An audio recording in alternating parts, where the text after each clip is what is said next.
Well, Mega, I think we're live. Are we? Are we now? All Yeah. right, man. Long overdue, man. You know what? And for this occasion, this is what I had to do, man. You know what I'm saying? I had to make me some wine, prepared it for us. You know what I'm saying? Cheers to my bro. The Devin the Gamer is back again, man. Welcome everyone. It has been long. It's been a while. It's been a minute. It's been Yeah. probably what? I don't know, about six months or so. 6 7 months. I Yeah. don't know. Yeah. Yeah. We had to address some issues. So, Yes. but at the end of the day, I would say through that experience, I think we both learned the value of our friendship. You know what I mean? Absolutely. Yes. And to be totally honest with you, that's I think a good thing, especially with so much divisiveness going on right now in the world. So, gaming should always be the type of thing that brings us together, not No pushes us doubt. apart. So, sorry for the long delay, but me and Mega have talked about certain things behind the Uh, scenes, and this is the yes. type of stuff that we're things are coming full circle, right? Like we're talking about redoing the way the look of Devin the Gamer is, being a little more personal, being a little more upfront. I'm getting used to where to look because I have a camera now and we're on a podcast, not just streaming. You know what I mean? Yes. Um, but we got a new look. We got a new way for you guys to interact.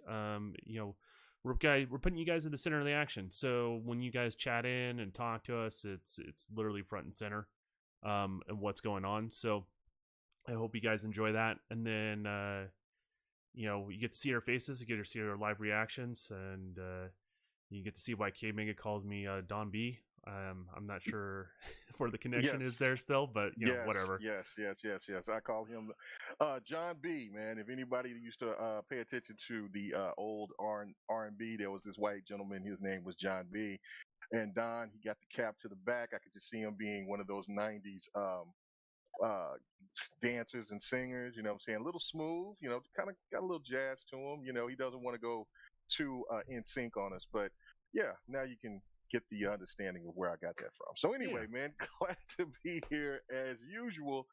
And so before we get started, man, I do have to say, like, this has been one crazy journey.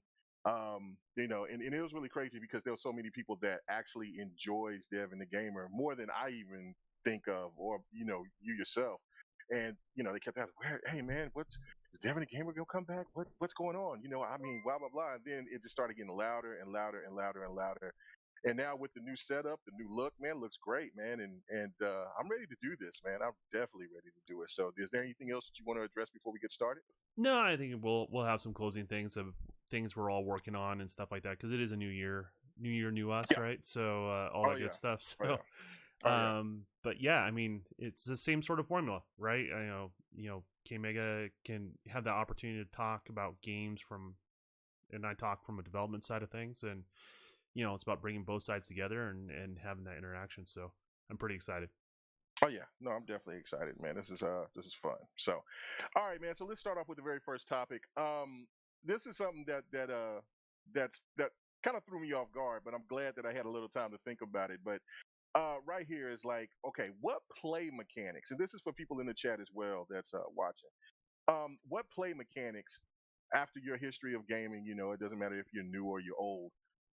What play mechanics are essential? Like you just can't live without. Like you just like if you play one particular type of game and then you go back to a very old game or something that was in the previous iteration and it wasn't the same. What is that mechanic You're talking, that you just can't be you, without? you referring to like the hot tub time machine going back and Yeah, yeah, pulling yeah, that back yeah. out? Yeah, yeah, Yes, yes. yeah. A lot of this. The first thing I think about is like Halo when we have this conversation. I know we both talk about Halo a lot, but Yeah. there's things that Halo has introduced. I think this generation that they're not necessarily new things, but now I'm at the point where I can't go back. You know what I mean? So Mm. whole idea clamor is not a new thing. Matter of fact, I think there was other games where you latch on the edges on 8-bit days, right? Where you just barely miss the jump and you would catch the edge of the thing and pull yourself up. There's things like run where I don't know. I think it's just standard practice when it comes to that sort of thing. Where I just like that mobility, that speed of movement that happens with that, and everyone else can do it in their own sort of way. But those are two things I just can't live without going forward. When it comes to games, so, like, the game has to be fast enough pace for me to be able to play it. Like Doom's example, they have a run button too, but like it's almost like you never use it because the gameplay is so fast, and it does it in a different way. If you get where I'm going with that. Yeah. I think about these sort of things, and play mechanics is what I think about all the time, right? What can I introduce to the market that we haven't seen before, right? That once someone experiences it, goes, oh man, this game now feels dated. Like, that would be a mark that I would love to put that feather in my cap personally myself, but that's just kind of how I look at that sort of stuff. So Yeah, no, for me, it would definitely have to be climbing. Okay, so I just got finished beating Dragon Age 4. Oh, not Dragon Age 4. Dragon Age Inquisition, and loved it. I don't even know why I took so long to jump back into it, but after I was playing it, got involved into the story. BioWare, fantastic job, fantastic job. I There was the parts where I'm trying to jump to certain locations, and it's like you can't climb, like you can't jump over to something, or you can't really run, and then like when you jump on a mount or anything, it just doesn't have that same type of speed as though if you could run. So it's in that same wheelhouse. Like when I'm thinking of like Gears and games before Gears that had the cover mechanic, I really can't go away from that. If there's going to be like kind of like a shooter, like I know we're looking at Doom. I mean, that's kind of a different type of shooter, but you're if referring there, to like a third person sort of yeah, perspective. Gotcha. yeah, third person perspective. I definitely want to have I can use the background for cover, running and clamoring. I mean, I have to climb something. I mean, it just felt so dated. That was the one problem that I had with Inquisition, even though that game was came out in 2016. But now playing it in 2021, it does feel older. Everything else other than that was fine. It's just that those type of things I just can't be without. And if it's one of those old retro games that I just kind of want to go back to and play, that's fine. But for games that's coming out in the future, that's going to be brand new, and they decide that they don't want to use those type of mechanics, then I might have to pass. I really do. I just can't live without it now. That's totally understandable. I mean, Yeah. I think some people would say skill trees now in games, that kind of that evolution of stuff. That Yeah. doesn't that I can live without that, to be honest with you. You Oh, can. come on! You can't. I mean, as much as you play the new Assassin's Creed, come on now. You got to say that you got to like, man, come on. No. You can do it in different ways, though. I mean, you can do it through earning certain abilities that naturally come along, or or this particular weapon gives you this sort of ability. So, there's just different ways that it can be a little more automated. Mhm. And I would be okay with that sort of solution. But the progression in a game, I think it's necessary, but I don't think having complete control over that. I mean, to me, like, that doesn't make it more dated. But obviously, that sort of stuff is coming. I mean, that's what I think about a lot of people I know express that they want to have skill trees and everything, RPG elements in every single game that they play, even though it's just it's all live. You know what I mean? So. Yeah, no, I mean, there's certain games that shouldn't have those RPG elements in it, but I get it. I mean, it's just one of those things that just makes it's the reward of the progress that you've made within the game. So Yeah. I get it. But yeah, no, I mean, is it necessary in every game? Absolutely not. But it does. Yeah, but it does get my attention. I mean, matter of fact, really, to be honest, if I go back and I'm thinking of games like the Division, things like that, I get more excited about those type of looking at going into a skill tree, getting those things done, and other than like achievements, more than I do achievements. I think that if a diamond pops up or a trophy pops up or something, then that's cool. But like when you deep in a game, you're really invested, and then you see that reward. I have to agree that those things are important to me as a gamer, man. They really are. So I don't. It's not necessary for every game, but yeah, I do like them. I'm Does not it even does going it to keep lie you about that. engaged longer? Because that's the Yes. spiritual intent of something like that, is really, Hmm. can we keep you engaged longer, and so you're not just distracted by the next thing, right? And so that's kind of the general idea from a development side of thing. But it's interesting to talk about it. I mean, I hope there's new mechanics that come out down the road, right? Like, or that kind of gets us thinking about things. You know what I mean? So Yeah, like okay, for you, for instance, what would that be? What would be that new mechanic that you think that is needed in gaming? I look from a sense of immersion standpoint. So one of the Hmm. things that I'm targeting is a progressional animation system. So, for example, say in a third-person shooter and like Gears, for example, and you clamber over something, right? You mantle over the object you're doing, right? Hmm. You know, there should, the animation is exactly the same every single time. You know what I mean? And I find that kind of robotic like when it comes to gaming. Does that make sense? Hmm. And so, me personally, can you do the timing of the animation, but have a like if your character, for example, is life bar is down or something like that? Can you have a mocap to where someone mocapped it to the point of fatigue, right? And so they're tired and they're kind of clumsy when they're getting over it, but the any animations always end in the same spot and time, and they don't really affect the overall timing of everything. Because once you Hmm. start screwing around with timing of things, that's when people feel like they lose control, and that's a problem. Right. But we have these more powerful CPUs, and that's something you can do. Is you can have more animations you can queue up, and so that's something I'm working on, and how to structure it and how to capture the mocap in a certain way.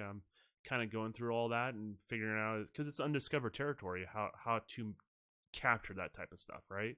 But that's the type of things that I'm thinking about from a because it's just it's one of those things that just brings that extra level of immersion, and it gives you kind of these cues of where your character's at without having to give you a life bar. You know what I mean? Like you can tell Yeah. like you're tired, your character's fatigued and he's tired. He's like, oh shit, I'm up against the ropes. I got to be a little careful when I'm going into this next encounter, whatever it may be. So stuff like that's kind of how I'm thinking in regards to that, and how it breaks down from a nuts and bolts perspective. But I may do that, and people are just like that. This is whatever. You know what I mean? Yeah. They, Yeah. they Yeah. may Yeah. not care about it as much as I do, right? So but Hmm. that's kind of how I'm looking at it. Everything from how you reload the gun to everything else, but not screwing up with the timing of the mechanics, but more or less the start measurement starts at the same part, the end measurement ends at the same part, but what you tend to have is this kind of what happens in between, kind of a little bit more clumsy. Does that make sense? Oh yeah, Going it into does. it. And so it just I think that just gives that next level of immersion. I'm working on it. We'll see where it goes. I may have to scrap the idea because it's bogus, and there's a reason why other developers don't do it, or other developers may do it just because may not do it because it's just not in the finances, right? So that's the beauty of being independent when it comes to all this sort of stuff. So Yeah. No. I mean, but so those type of things, I think we'll see more of going in the future, like you said, because of the horsepower that's in the consoles. What I do, I don't know. For me, I thought that what you were saying was really cool. I don't know, man. It's just that the immersion of story has gotten a lot better than going to games past. I know that there's some games out there that doesn't really have a real true story, but like I mean, I look at something like let's say Mortal Kombat 11, right? mm-hmm. And you can think of going back to in the 90s or even early 2000s of the story of how in depth that story is. Looking at MK11, if you go back and look at those games and those stories that was trying from Deadly Alliance on down, those stories were good. But when you look at MK11, Fighters were always kind of a joke when it it's came to stories, right? oh man, yeah, Yeah, yeah, it's kind yeah, of yeah, like, hey, how can we need to slap a bunch of these characters into the same world? Um, right, you know what I mean? So yeah, I'm glad yeah. that's that's Well, improved. I mean, there's still a lot of games that's got horrible stories. I mean, Dead or Yeah, Alive 6, geez. I mean, but when I look at like what Tekken 7 tried to do, like the attempt was really good. It just seems like their budget may have wanted to, they wanted to probably maybe do more, but instead they wanted to get the game out. And of course, Evo has a lot of say so and a lot of things about that gets involved. But yeah, but what Tekken was trying to do to get everything put together for so many years where people were confused about what was going on with the Machinimas and with the Kazamas and everybody else that's involved. It was there, but then they told that story in full detail, which I loved. But the biggest problem was is that they left the side characters out. And see, when you beat Tekken back then, it would be more like that we would be excited to go see the CG little animations Oh yeah. of yeah, like maybe it's like a minute clip or something, 30 second to a minute clip. So if they could get back to doing that and then maybe put the same type of level of detail what they did with Tekken 7, telling a detailed story, that'd be great. I wish a lot more fighters would do that. I think a lot more people who aren't fighter fans would get more involved. I think a lot of people, even though they might not want to play online on Mortal Kombat, they see that it has a story and it's deep, and and that they gravitated to it, just like Injustice. So I think more fighters should definitely jump on that. But yeah, overall, like I like stories that kind of oversteps their bounds. I know we're in a kind of a age right now where there's I guess cancel culture and all different types of things where people just don't want things to be super because what's the word I'm trying to say, where it's Controversial. controversial, right? And I don't think that but I think those are the best stories, and those highlight some of the best games when you are.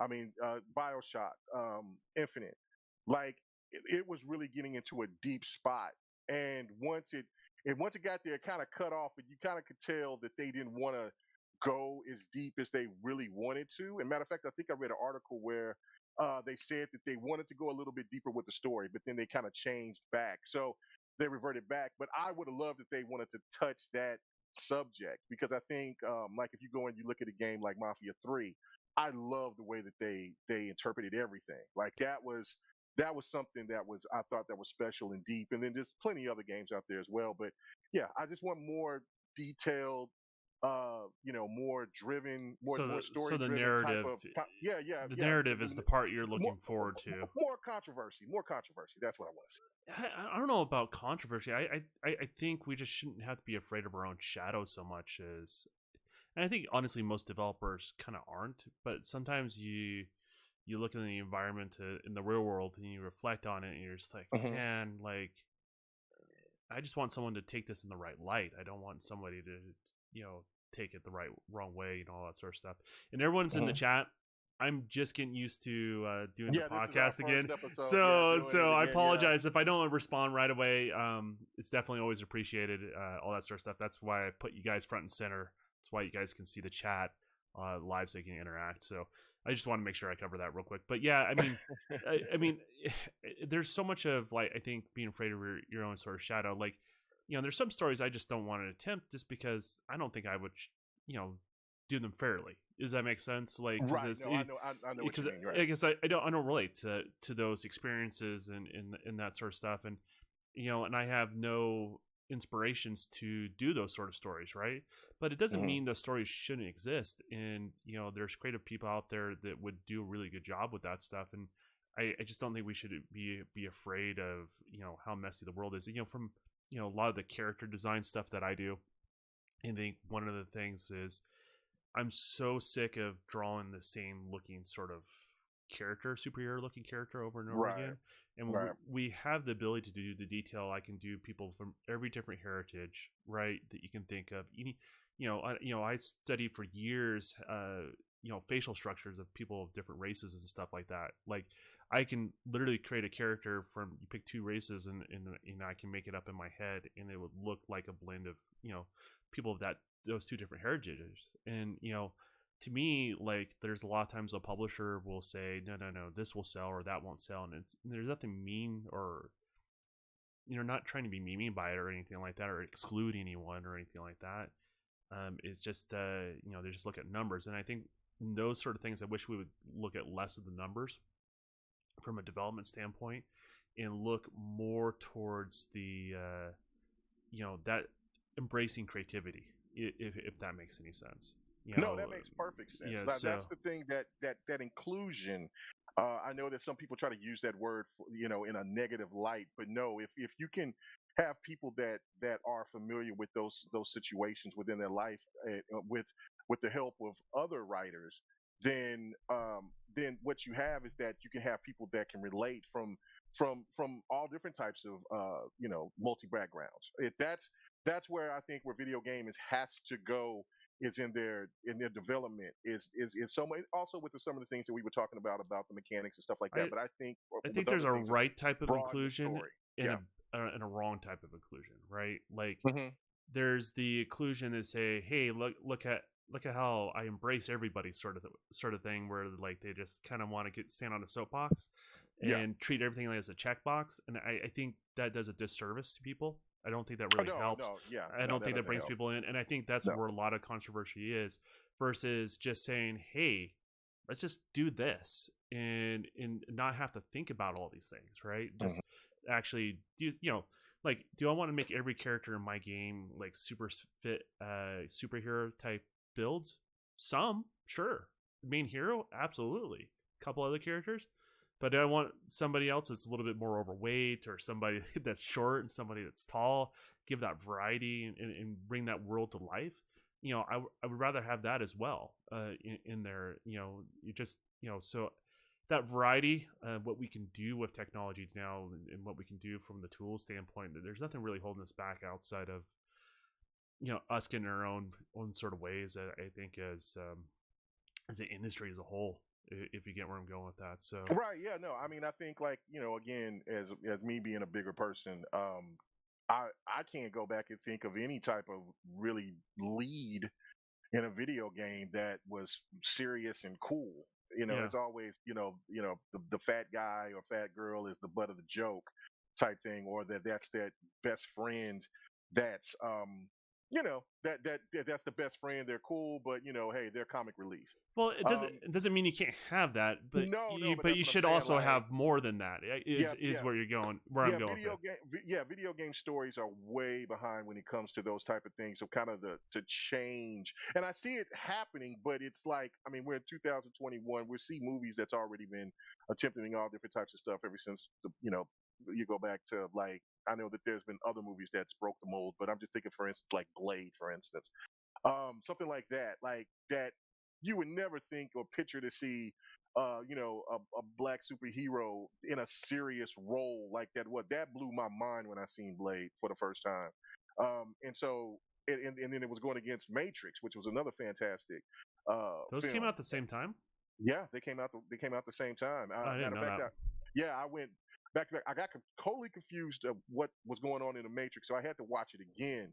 But yeah, I think at that point in time, man, I spent so much money because I went back to the movies to watch both movies, like maybe 4 or 5 times. I knew I watched The Matrix more because I wanted to understand that story. I think after the second, maybe third time, I figured it out. Like, oh, okay, and I was like, that's pretty deep. But yeah, that's the type of stuff and then also with The Matrix itself, like, it was really, it was multicultural. It was all different types of people that was in there. You had Morpheus that was really cool, like, the sensei, cool, he was dressed clean. You had Neo, who was kind of unsure of himself, but then he became cool, and then you had all these other characters that they blended into the Matrix. That was right there. That was the ultimate, I thought, melting pot uh, movie that I think I can say that I've seen like that. And I just love that type of stuff. And I can't wait till video games. They've been going in the right direction. I love what Detroit does. Me, you've talked about Detroit a million Yeah, times. yeah, Yeah, and how they did that story and what they did with that. And I mean, they touched on uh, you know, bigotry and things like that, but they did it with robots instead of actual race, and it just worked perfect. Quantum Dream Well, see, needed a that's a smart. lot of love for that. It was really smart. Well, that's a smart way to go about it, right? Because you're Hmm. not offending Hmm. a particular group, right? But you're Right, right. showing the it's kind of like old habits die. You don't die. Yeah, You know what I mean? yeah. We Hmm. just project it on something else. So I mean, there's some artistic freedom there, and I'm totally okay with that. I want to see more of that, to be honest with you. But yeah, I think what will get us there sooner is we have to be able to get along as a society, and not get offended by every single little thing, to be honest with you. There's some Yeah. things that's worth the fight, and some things are not. And you guys have to. Everyone has to decide what those things are, and decide where we can come together. And then, then I think it creates an environment where we're a little bit less afraid of our own shadow, and then we can start exploring those ideas because. Because we don't want to, I think creators don't want to alienate anybody. They want to sell as many copies of the game as possible. In the same token, but they also want that creative freedom, and publishers want to sell all the things they want and not offend anybody. That's the reason why certain characters look certain ways for as long as time, because people just looked at it as a generic, avatar more than anything else. So, Right. It's just it's a tricky subject to do, and it's one of those things you kind of have to push a little bit and then back off the gas, and then push a little bit and then back off the gas, to kind of get to that point where we can be there. But and that I think there's plenty of room. You know what I mean? There's room for the superhero type where it's, the perfect person with the perfect body, right? Or you have something that's a little bit more relatable, and right, kind of right in your face and that sort of thing. And I'm okay playing with different characters. I think you are too. You've been doing it your whole entire life, right? So let's not explore the same characters anymore, I guess is where I would say. Right. So Right. And speaking of perfect bodies, let's get into the whole Mass Effect situation. Okay, so the Mass Effect collection is going to be coming out this year, in a couple of months. For me, it's one of the best. I guess would you say trilogies of all time for me? It's up there. man, check out my drifting skills right here, man. I'm looking at that. That's okay. That's all right. That's all right. Oh man, I got to get back into playing that, man. But you know what? I love that stage, Dubai. That I know that's not a real stage, but that That's was one of the make believe stages. Yeah, but that was an awesome track. Their make believe stages, I think, are the best. To be honest with right. I do. I believe that too, and I'm really excited about what Motorsport's going to bring to the table coming up here. But okay, so the Mass Effect collection is going to be coming out here, and they've already said that they're going to be cutting away some of the booty scenes that they used to show. They always used to show Miranda or some other character, Tally or whatever, and they would always show those tight pants and they would show those ass scenes. But they're definitely going to be cutting those out. There's been some people that's been having some outrage about it. I don't know what else that they might want to take out. But do you think that this is one of those things where we've already played the game? The game is well over. It's over. It's over 10 years old now for sure. And so it's one of those things where it's like, do we, just remake the game? And if you want to make those changes, do those in the newer, Mass Effects that's going to be coming out, or do you feel like they are on point with this? I mean, is there a point to where we're getting a little bit too much into want to try not to offend anybody, like we were just talking about earlier, or is it something different for you? I understand working in an environment you don't want to offend your coworkers. I get that. And I mean, you have to work with those people the next day, and you want to show those people. I can see those eyes blinking too. You was over trying to think. You was trying to find that line. You was like, well, you want to show respect, right? Right, who you work with, right? And you don't want them to think the wrong thing about you, or vice versa, and that sort of thing. But we also kind of have to be. Here's the line, right?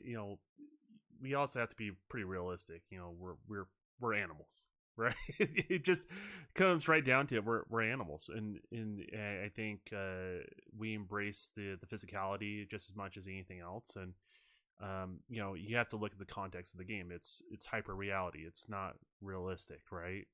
And you brace it for what it is. It's hyper reality and not trying to be realistic and that sort of thing. And then when you look at it from that perspective, you can give it a little bit more leeway, right? In regards to what it looks like and that sort of thing. And, realize that not everyone's judging. No guy is judging girls by the body types of what's in Mass Effect, right? Like, at least I don't think that way. I mean, my wife doesn't look like that. Right. I'm sure your wife doesn't either, right? No. Very few of us have that situation, right? So, right. So I mean, it just comes right down to I think there is the creativity. I think we shouldn't have to be afraid to do things. But the same token, we want to create an environment that everyone that works with and under a roof, they have a say into something, and sometimes good comes out of that in regards to. But from an originality standpoint, you do have to show respect to the original product. It's kind of like imagine like remastering Star Wars, right? You can't just add a bunch of stuff and then all of a sudden expect the fan base to really embrace it. Like, you look at some of the director's cuts George Lucas has done over the years, and he felt like they filled in some of the story and some of the things he wanted to do that he couldn't do early on. Not everyone is on board with that sort of stuff, or on board with those sort of changes. So you kind of have to walk a really fine line, because you do have a fan base that's been out there for years. In regards to, I think just on properties like that, if it's already been pre-established, just leave it alone. Just give it the touch up. Let it be the same. Let people kind of go through their memories of what the game was and that sort of thing. And if you want to cut back on that stuff on other iterations, most people wouldn't even notice. You wouldn't even have to say anything about it. There wouldn't be any controversy, right? Because people don't know what hit the cutting room floor, right. In regards to that. So it's kind of how I look at it. I mean, we want, when you're representing anybody, you want to represent them as fairly as possible. But at the same token, it's hyper reality. It's not realistic. In any sort of way. So I mean, that's not what their intended goal is. So I mean, last time I checked, I don't know anyone with blue face and right, I mean, that sort of thing. So I mean, that's just, I don't know, it's just how it goes. No, it's just one of those things where you kind of look at it and it's just like, I understand you want to be respectful to maybe certain new employees that's come over, and they look at it and they think that that's egregious or that's disrespectful to women. But this is the thing that see, and I don't know if they're going to cut out anything when it comes to the men, because if they do, then okay, it's even Steven. But from my understanding, it's just only the women. Now, listen, I don't care. I don't care about people's preferences. That's their business. I'm saying, they're all God's people in my eyes. I don't have no ill will towards anyone like that.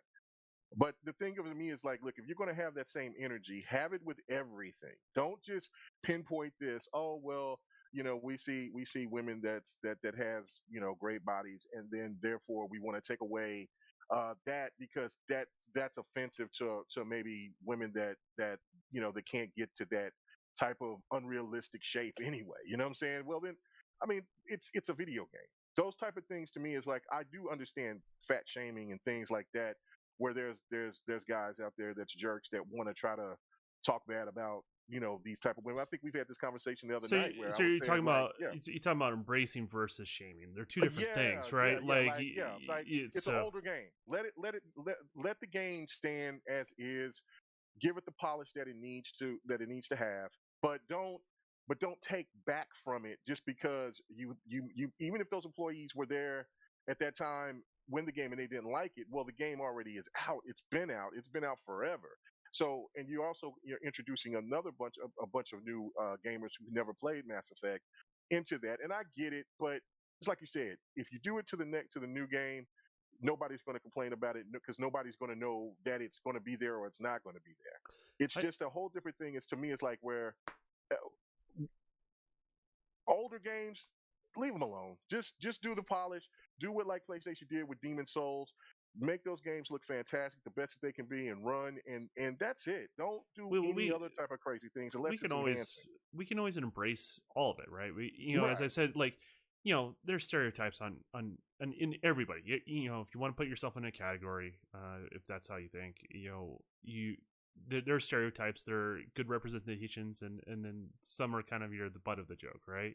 Right. And some of them are kind of put on a soapbox, like, man, that's something to strive for, or sometimes it's not. But we can have it all, right? We can have that, and then we can also have something that's a little more grounded, right? And that brings variety, and that makes games less stale, as far as I'm concerned, that sort of thing. Right. And I think, I don't want that sort of thing going away, but I also don't want everything to be that. I want everything to be a variety of stuff that you can purchase, and that's that's the way I've looked at this sort of stuff, and I just don't want all my games to be the same, and I think this is a good place where we can explore, and it's not so stale, and that's kind of my take on it. But and I know a lot of people are going to be upset if they change a single thing about that game, right? They take one clip and take 3 seconds shorter. People are going to say something because it's a very beloved franchise. I mean, there's just no way around it. Shout out to Yobi that has over 10,000 hours in that game. Good in that trilogy. That's insane. Oh, and Andromeda. Like he has with all of them combined over 10,000 hours. That's crazy. So yeah, he would know every inch of that game from top to bottom. Yeah, it'd be interesting to hear his take on it when it finally comes out. I've known about this project for quite a while, to be honest with you.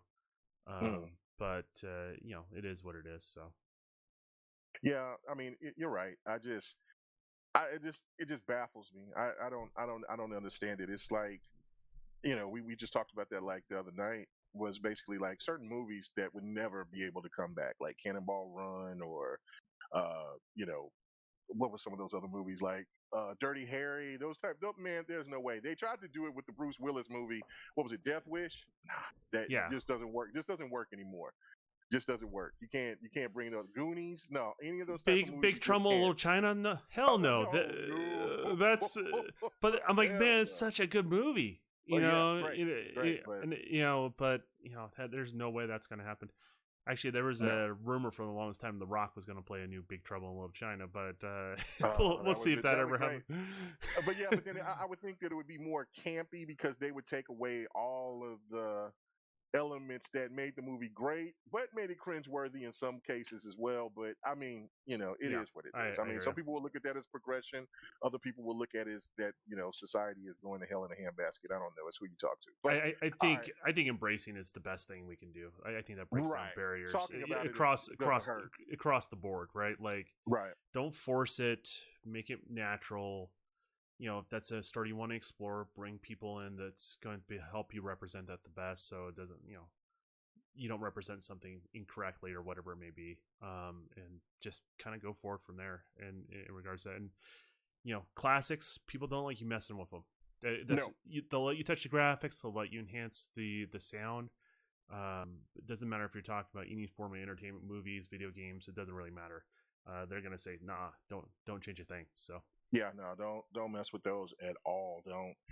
Don't do that. But we'll see. I mean, I'm definitely going to buy it. I mean, just for support, I'm excited for it. But I'm not a fan of the whole cutting out things. Just let the game be. But all right, let's move on. All right, so let me ask you this. I mean, as a developer, and I know how you feel about these particular guys. But they did say this on a particular game.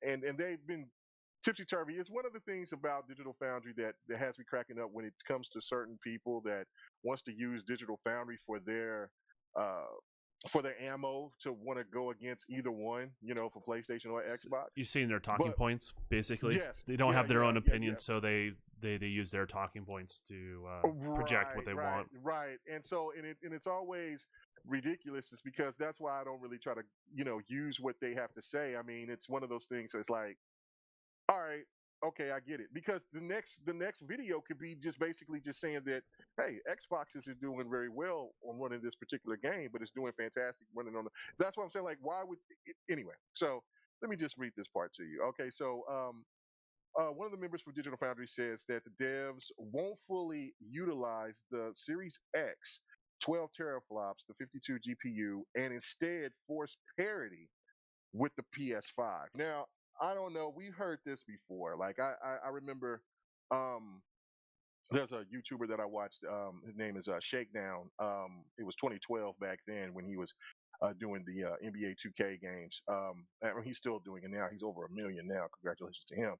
But I was watching his videos, and I remember the first time I ever heard that word parity used in the gaming space was him saying that he talked to some people from the PlayStation 4, and that they were saying or claiming that game was that NBA 2K 14 or 15 that year, I can't remember which year it was, that that game was far more superior on the PlayStation 4, but because of parity reasons, they had to dumb it down for the Xbox One X version.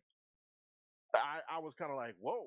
And so like I'm not ever really kind of used to that, because if you go back to the Nintendo days, Nintendo Sega days, if Nintendo may have had the more powerful hardware, and so they would show that in the graphics, but then Sega would have an advantage on their end. Maybe the game would have the gore, or it would run faster, or something of that, somewhere around there. So there wasn't really that parity.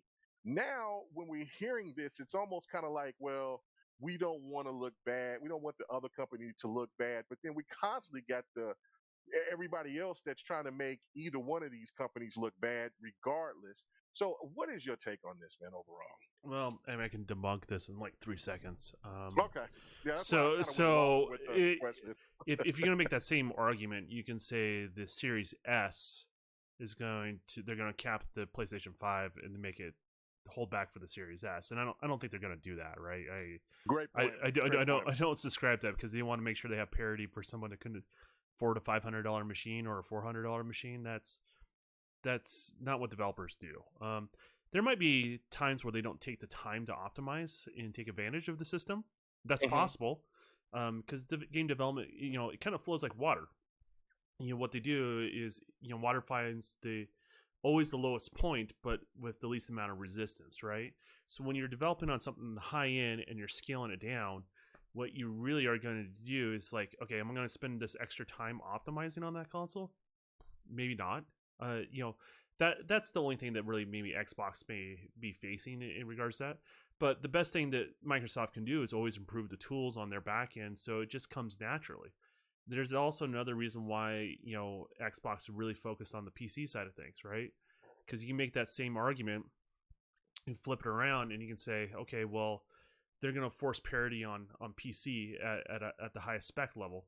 They're not doing that. They're making games right now on PC that are more powerful than the hardware that you can purchase today, so they're can take advantage of future hardware down the road in the more advanced settings of what they're going to have eligible to them. So I mean, it's just one of those things. Now, will you see a lot of games outperform on the Series X versus the PlayStation 5? Time will tell on that, right? But you're going to see it. I mean, if the developer takes the time and they basically prioritize like each one of the consoles to the best of their ability, you're going to see a difference on the X, and it'll be tangible. You won't need a digital foundry or any sort of analyzing company for you guys to be able to see that. But then again, not everyone's going to see it too. There's a diminishing return that happens there as well. So right, everyone's just going to be just a little bit different in regards to that. Not every studio is going to handle the same, but because of the PC DNA with how easy it is to convert everything over, how they're making all the tool sets, they have a lot of things in play that it's not going to take a ridiculous amount of work, I guess is what I'm saying, to take advantage of the system. Now, could you always spend more time on a system and squeeze more out of it? Sure, you could.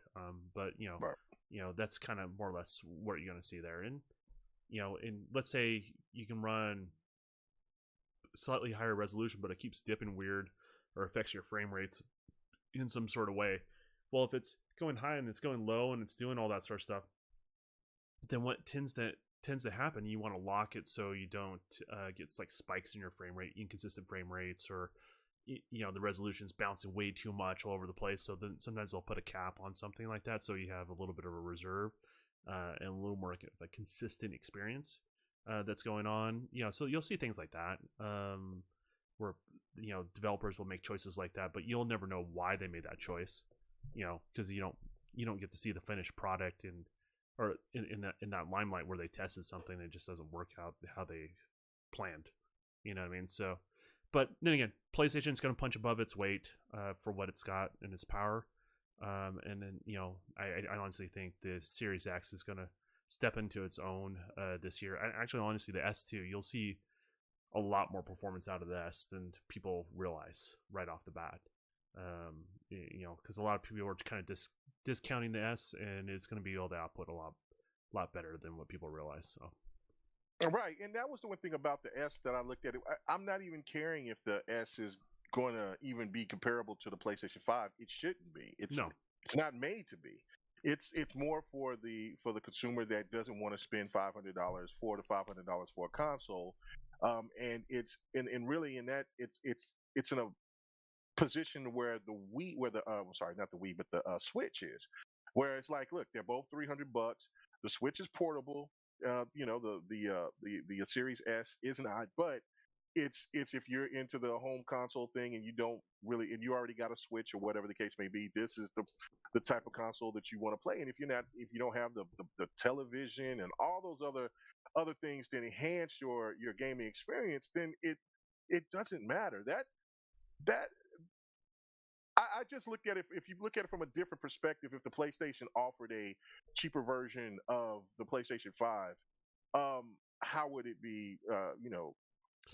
Received? And I would look at it like people would praise it up and down because it's smart business. That's say how I look at it. and I'm not revealing any sort of information here, right? But Okay, let's say last generation I need a repeats. sound effect for that. Now you go ahead. Yeah, let's say last generation repeats itself a little bit this generation, and you get another iteration of the PlayStation 5. PlayStation 5, 5 Pro, you would want them to take advantage of that system, right? Yes. In regards to that. And developers are going to want to take advantage of that because there's nothing more heart-wrenching than scaling your game back.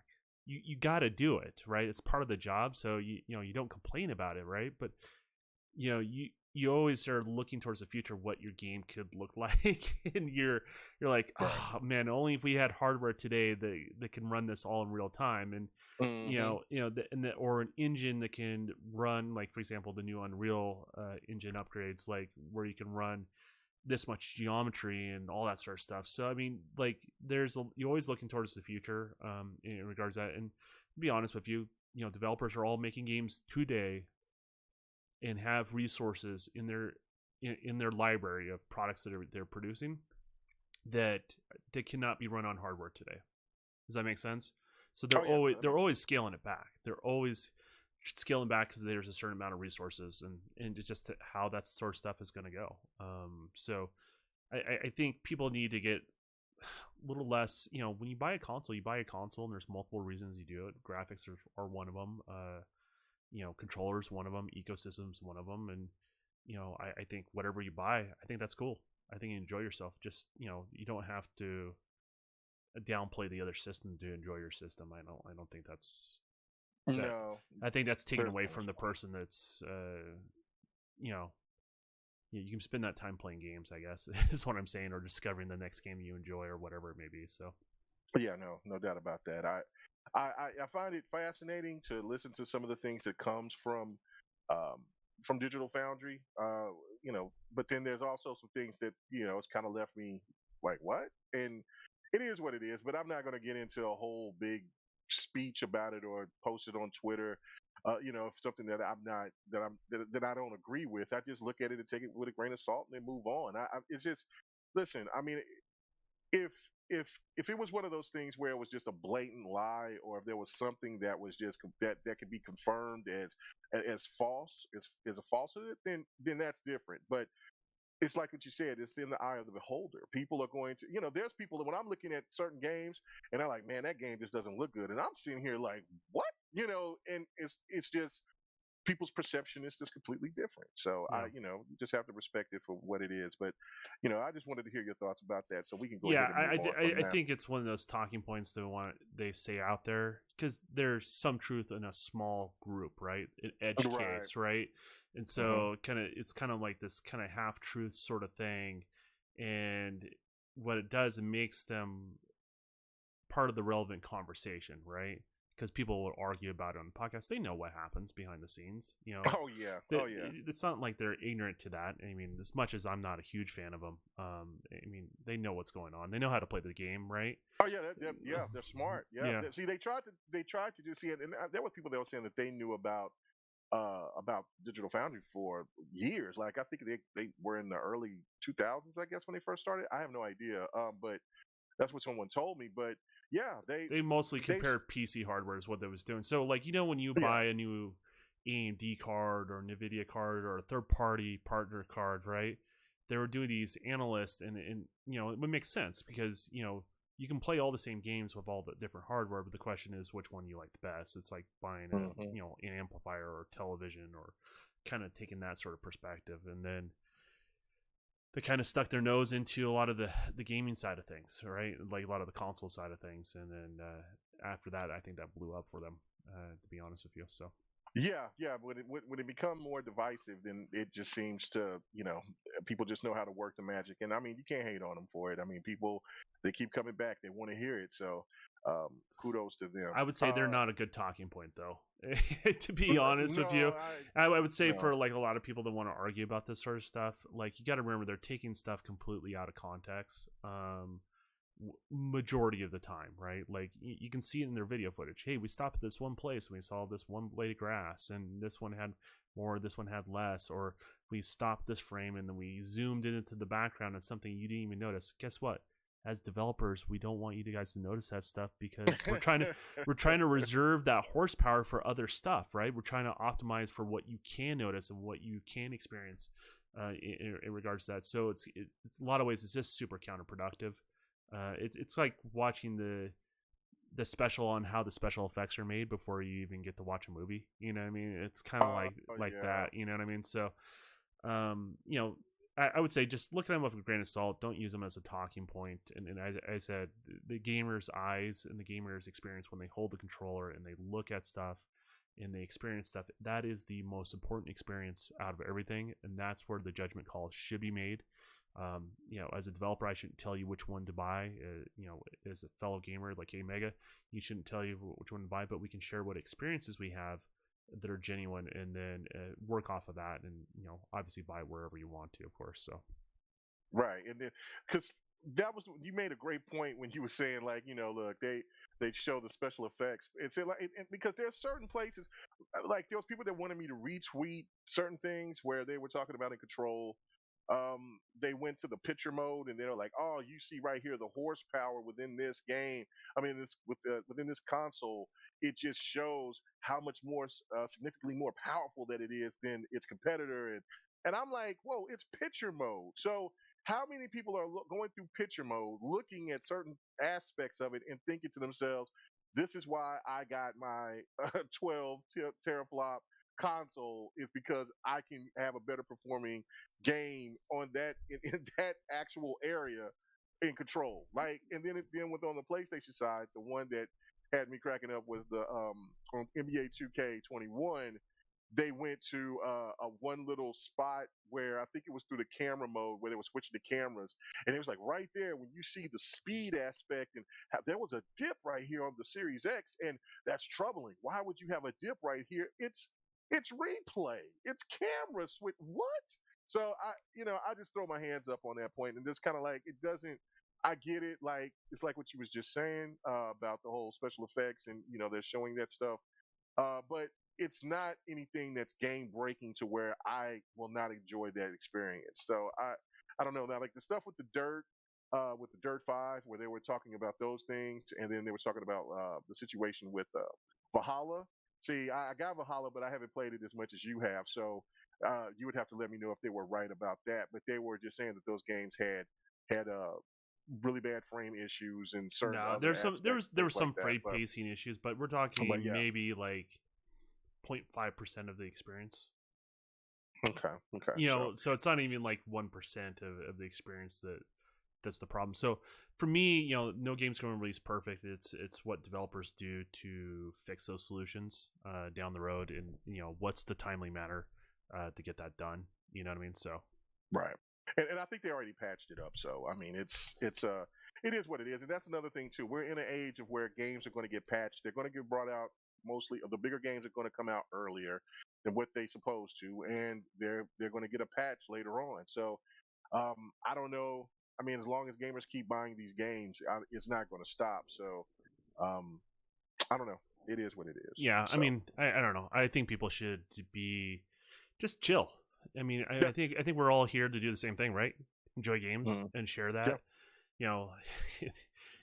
There's certain things in life that's not gaming.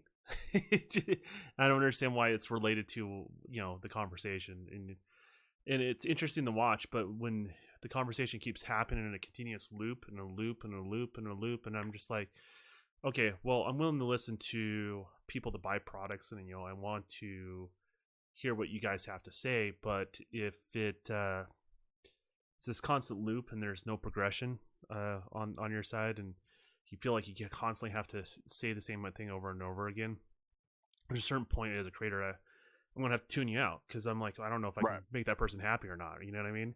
And you start discrediting yourself and that sort of thing. So I don't know.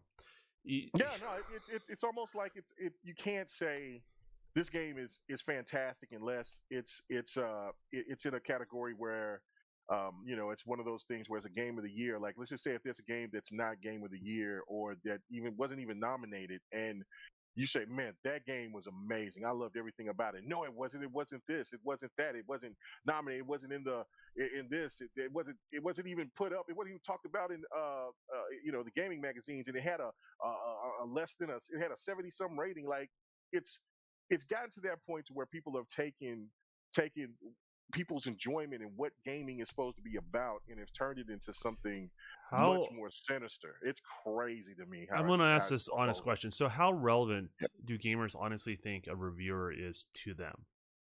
Like, think about it. They get their games for free. They get the games for free. Mm-hmm. They complain about having to work with them within a certain time frame, right? Mm-hmm. They're not the same person as you, right? You spend your own money that you worked hard, right? Absolutely. You spend your free time. Like, I don't have a lot of free time, right? So that costs money too. And so there's a different investment, I think, when someone spends their own money to buy something and their own time to play something, and they're just truly passionate about it, and they don't look at their situation as a job, right? And how many reviewers are really like that? You don't see a lot of them, and so no. And people can review products, and there's nothing wrong with that. And like, everyone's got freedom to do whatever they want, but I just don't understand why people give them so much weight in relationship to their own buying experience. Because, to be honest with you, there's more differences than there are things that are the same, right? And that's how I kind of look at it. So if you spend your money, yeah, I get it. And I will also say, like, when people complain about games, like, just don't buy it yet. The developers got to earn your dollar. Just wait. They got to earn your dollar. They have to be relevant to what's going on there. I understand it's disappointing, but there's plenty of other games that you can invest your time and your money in.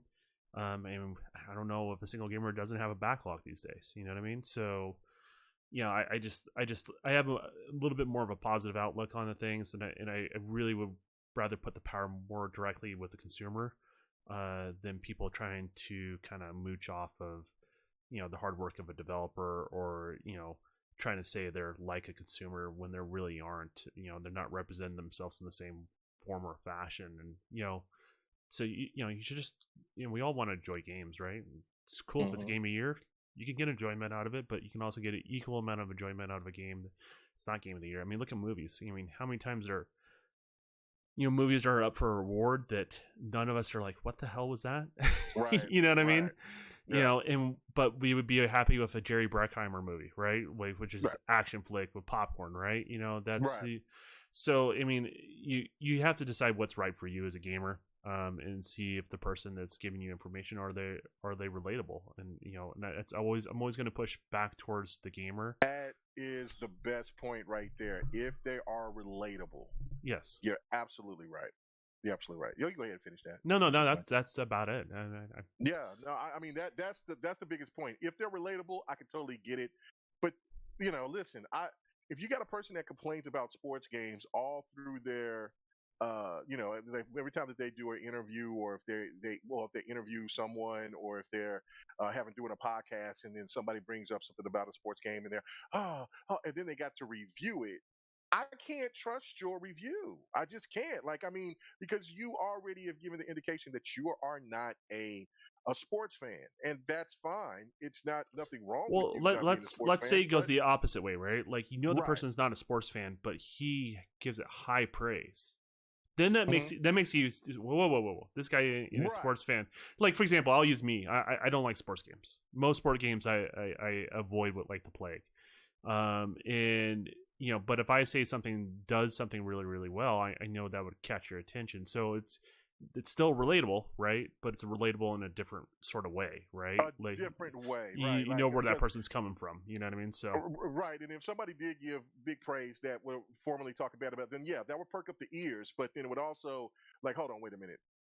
I got to go and experience this, listen to what he's got to say, and then go into like then see how he broke it down, and then I'll know if he's being legit about it or if he's basically just kind of wolf tickets because, like you said, he got a free game or she got a free game. So yeah. that because these days you just don't know. There's so many people that will tell you that this game is the best thing since sliced bread, but then they the game was awful. Like I mean, like the whole cyberpunk thing was crazy to me because there were so many people that were in support of cyberpunk, and I love cyberpunk. I'm not one of those people that if a glitch happened, I'm not. I mean, we're both from the era of where you didn't have you don't have games to get patched up. You got the game, bought it as is. You didn't. You might not even had the opportunity to play it. You just looked at the box, and if it had a cool picture on the box, and if it looked good on the back, then that was your determination. And if you got if you bought it, I rented Contra so many times as a kid just because of right, that, right? So with yeah, the way it yeah, looked on yeah, the box, right? I gotcha. right, yeah. So that's the thing. So now, if you get into that point, it's like I got you, but no, I mean, it's just so many people try to put so much emphasis on other people's thought process instead of their own. It's got this is what's kind of driving this wedge, and I'm seeing more and more devs starting to block people. At first, it's kind of like, okay, all right, constructive criticism, I get it. But then, like when you get these people that keep doing it every time, it's crazy. It almost seems like you can't talk about a game being excellent that is not in that certain type of category of games that are considered excellent by media or by your peers or by whatever. It has to be a consensus. Like it's always has to. Everybody has to be in agreement to it, and that's just not how gaming So or music or movies are these days. so KMEGA, It's you not and I both grew up in an age where playing video games were kind of geek, right? right. So we grew up in the age where we're not trying to fit in. In Absolutely. regards to that, and that would be my biggest bit of advice to everyone. It's not about fitting in, because you put something out there, like let's say a controversial game like Crackdown, right? And you say Hmm. you like Crackdown. Guess what? Somebody's going to follow you in some sort of social media because you like the same game they do, right? Hmm. Secretly. Hmm. And so will find people that like the same sort of games as you. And that's the whole point of the variety, right? There's going to be more. If we're going to have more variety, not everyone's going to be on the same lockstep of one another. Not everyone's going to Right. like the same products, and that's fine. Like I'll be upfront. I don't like turn-based RPGs. I've never Right. liked a single one of them.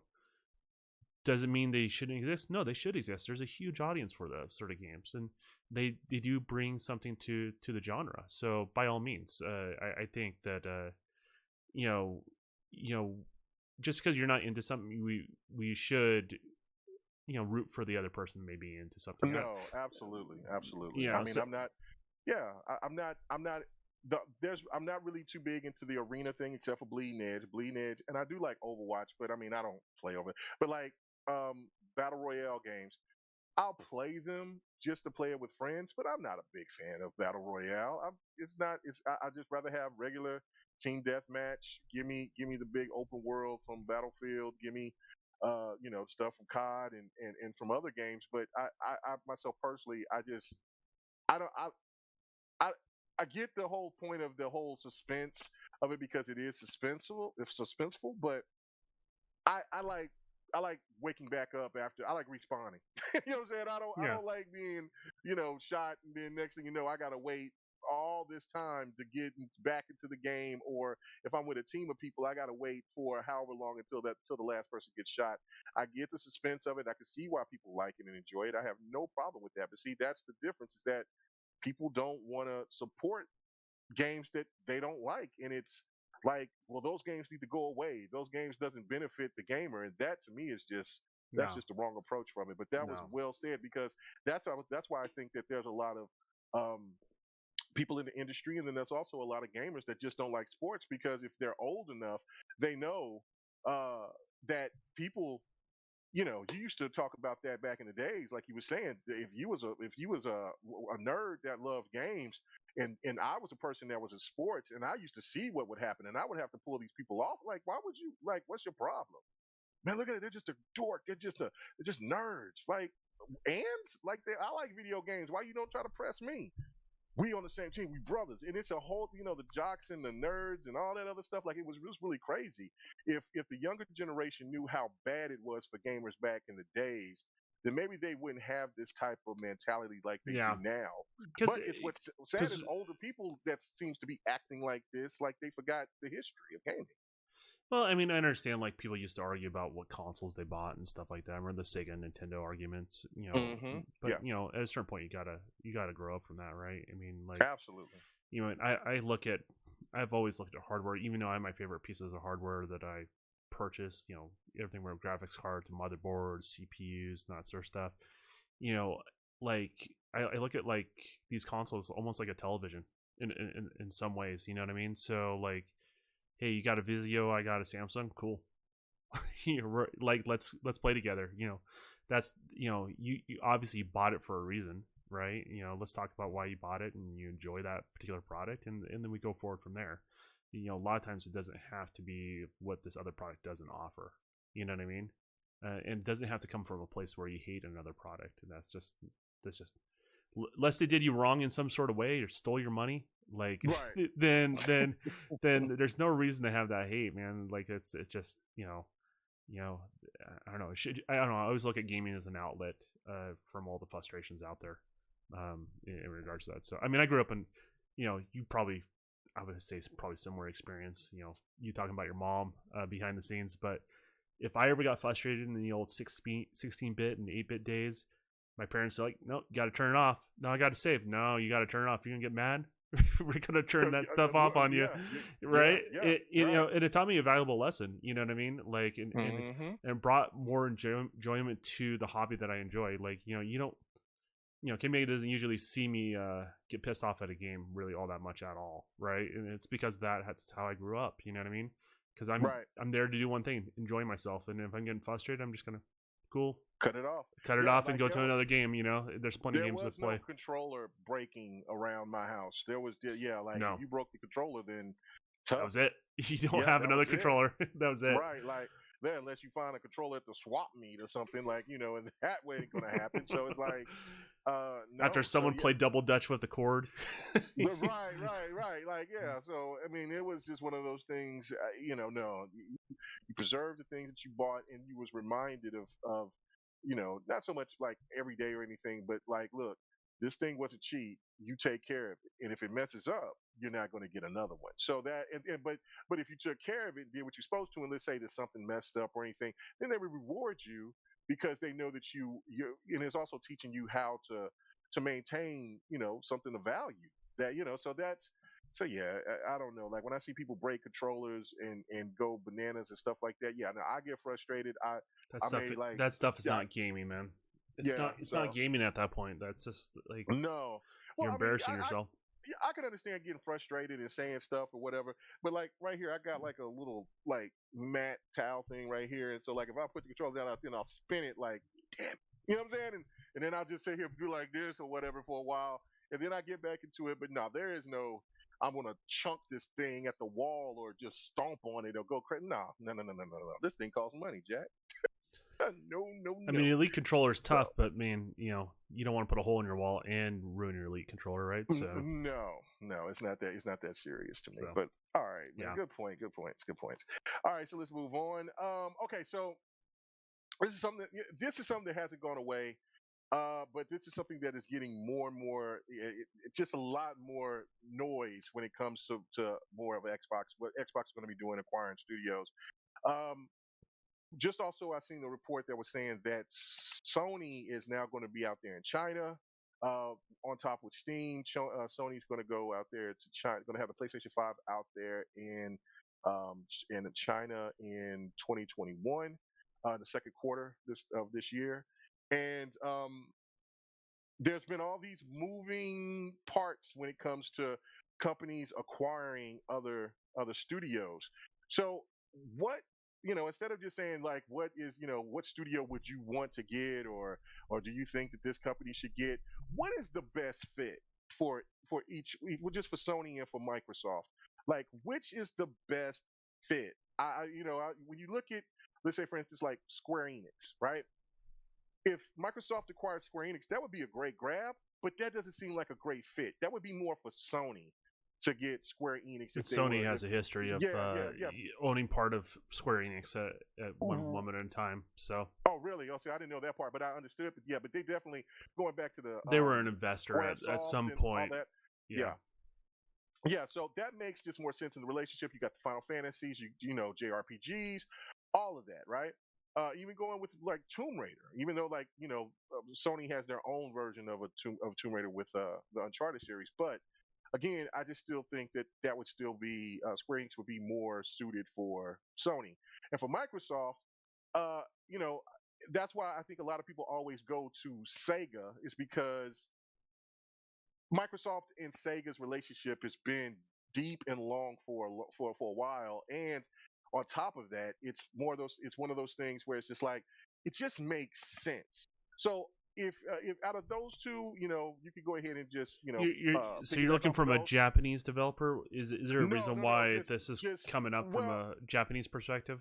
well, no, this is just any, because there's so many Okay. rumors going on. I mean, Microsoft got Bethesda. We understood that made a lot of sense because they've had history together. But then they're still saying that Sony's going to make a move. So who do you think? Like, what would be the best fit for these companies?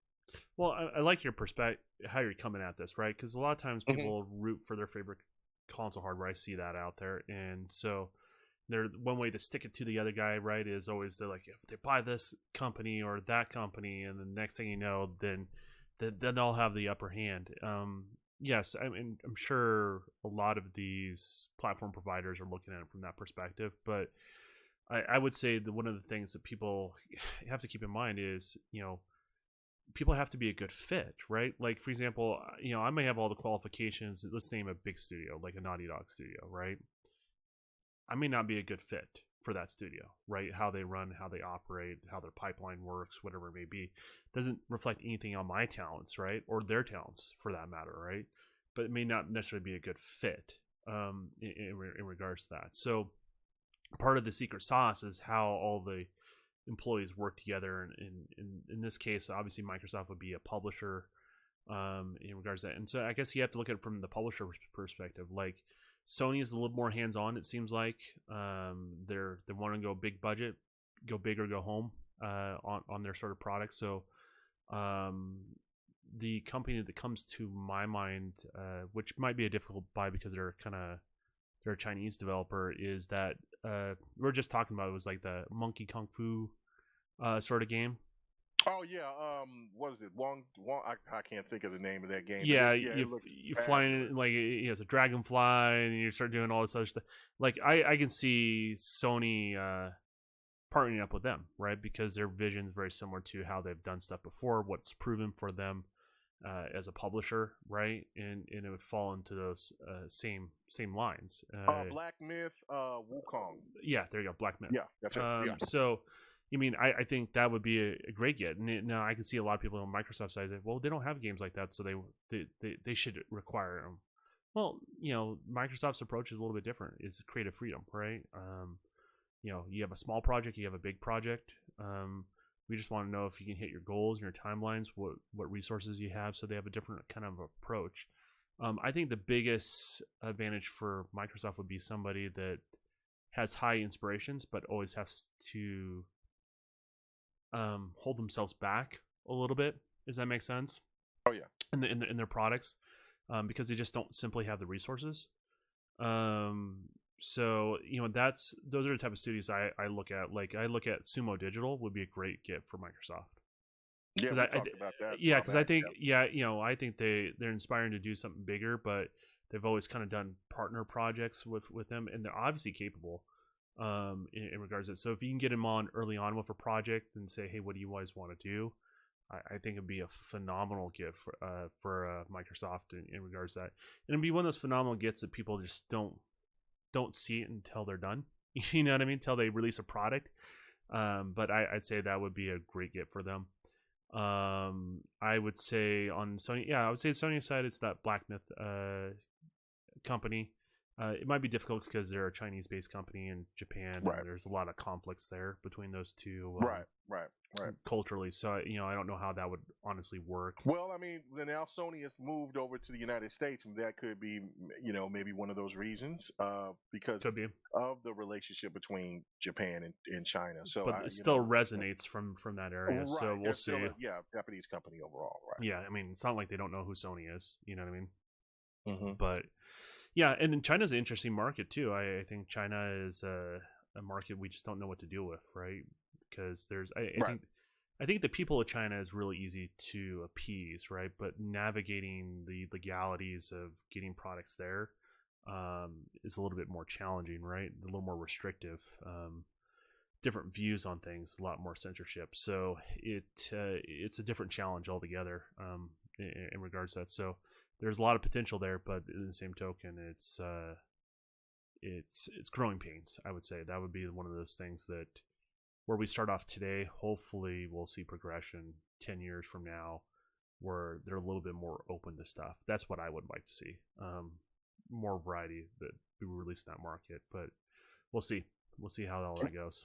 Right. No, I totally agree. I mean, of course, I just said Sega for Microsoft, and that was a great point for Sony. I mean, it wouldn't matter, but that would definitely make me get a PlayStation 5 immediately. If they acquired that Japanese company. I thought they were Chinese. I'm sorry. Chinese. Yeah, they're a Chinese company. I thought, if I understood correctly. Yeah, they are. And so, I would break my neck to get one then, because I really want to play that game. If Microsoft was to be able to try to land something like that, which I don't see, the game is going to be a multi-platform, my understanding, and that's a win for them, and that's also bringing in more of these type of games into the market. So, because they're mostly the games that's been coming out has mostly been on PC. I know that Xbox is going to be bringing more of these Japanese developers, of these Chinese developers, games over to the Series X. That the Wind, I have it on PC. It's called the Wind Road. That's going to be coming. There was also another game that I showed this gameplay. I think it's Gaijin 3. I think that's going to be another game that's going to be coming to the Series X as well. It screams a Sony game because that's, like you said, the presentation, big bosses, really, really spectacular graphics and all of that. So no, I definitely feel it. For Microsoft, it's the game that we're seeing right here. The whole WB thing just seems like it's a perfect fit. You take the license portion away, I would agree with that. So you pull the restriction of the Batman series. Not against Batman. I'm not against the Lord of the Rings series that those companies have done, but you pull them away from that and allow them to do their own intellectual property. I would say that would make those studios a lot less tethered in regards to that. Also, Microsoft would be probably a little bit more willing to, I would imagine, dump more money into it because they're going to get more on a return on a intellectual property that they own, right? Versus enhancing someone else's intellectual property for them, and that's kind of the way you want to kind of look at that from a business perspective, right? And so, you want to drive people to your console or to your streaming service or whatever it may be, or your PC market, but you also want to build up your library. You spent millions. Think of it this way. Imagine you're a company, you still spend millions of dollars on a product, right? And you don't own shit. Right? Think about that just for a second, because people always think about like how many consoles I'm going to sell, but you don't own shit. So now all that money you invest, yes, you maybe get some console sales or whatever, right? But that's all you get. Does that make sense? Or whatever your sell is. So, and that's all you get. And, where like if you look at Microsoft's kind of criticized for having products that sit on the shelf for a while, but Mm-hmm. we just got an announcement of Perfect Dark, right? Right. All the money they've put into previously, they own it, good or bad, right? All in going forward with the product, win or lose, they retain all that all the wins and all the losses from that. And so I kind of look at them having that intellectual property, is more of a win in regards to, I mean, if you're a studio, and you go to a publisher, the one thing you want to leverage is your own intellectual property. Does that make sense? Like, Oh yeah, because you hold more cards the next time you go to the big bank, right? And try to get what you can from the experience. So I don't know. I like the Warner Brother games. I really do enjoy them. But I think a lot of those studios, if they're required by a Sony or Microsoft or say Nintendo or whatever, right?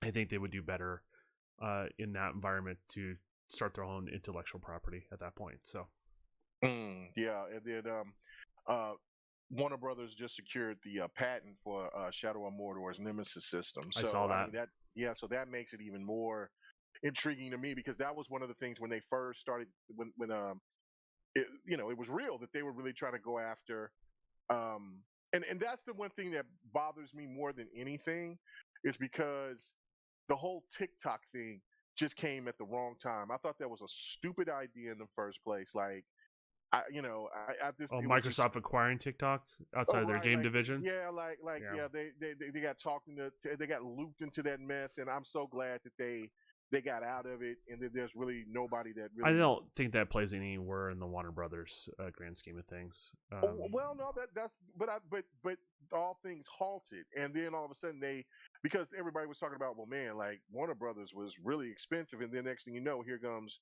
ZeniMax, and ZeniMax was more, so that's why I look back and I'm like, I think they were willing to spend the money. I don't think they had a problem with that, but I think right.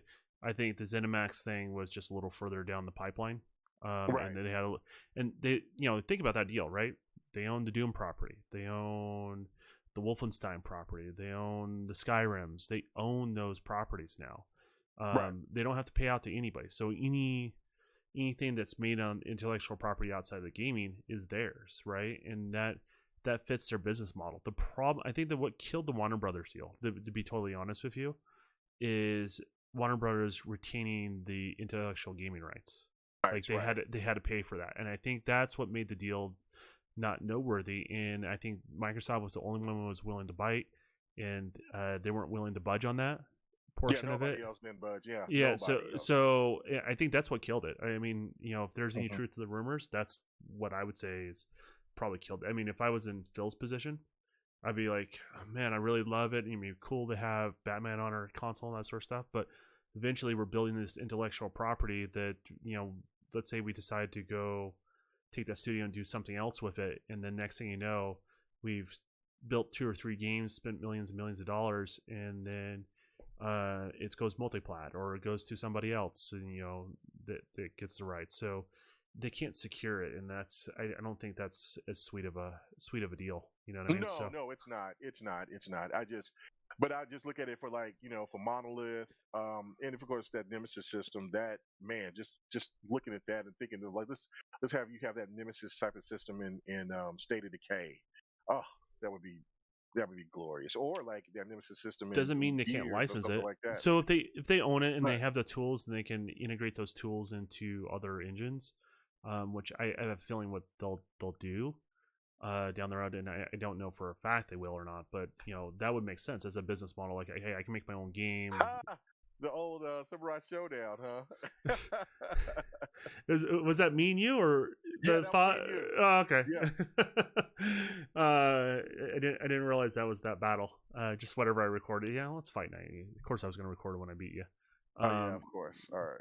But that's what's more or less the way I look at some of that stuff. So yeah, I mean, I get it. There's some wins and losses on that sort of stuff, but most of that stuff is going to be multi-plat, so it's not like anyone loses in those scenarios. So yeah, no, it is. I'm trying to think of who else would be a good fit.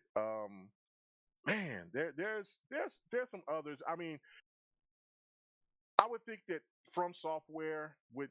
I know that there's some people that look at that. I said that would be a dark horse because they worked on Atagi. Of course, they got the Sekiro game, and that they've made, and there's other stuff that they've done, of course, with the Demon Souls and or Dark Souls. I think that's the name of the games. I personally just don't know if that's the perfect fit. Like I would think that there would be the studio that does that does Lost Odyssey. If Xbox is looking to get a Japanese company, uh, that that would be great because I mean there's a lot of people that's clamoring and that really Wait, wants that's to another see fight another between the Lost two of Odyssey. us. I'm sorry.